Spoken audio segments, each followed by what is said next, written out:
حاجة ان انت تفتح ببنطة 6 مكان المسمار. ليه بقى؟ علشان راس المسمار دي تبات جوه، تكون نفس الشكل ده مثلا.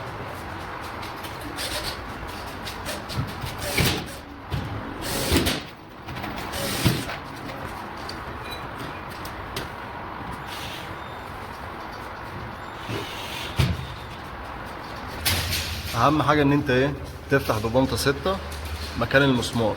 ليه بقى؟ علشان راس المسمار دي تبات جوه، تكون نفس الشكل ده، ما تكونش بارزة لتحت. ما تربطش جامد. لو ربطت جامد هتلاقي الشفتين دول كده، الجنبين دول طبقوا على بعض. لما تيجي تركب الباغة الخارجية الفريم البلاستيك هتلاقيه بيركب بصعوبة. فانت ما تقرص على الرباط جامد علشان حرف اليو ده ما يضيقش من هنا كده. تمام.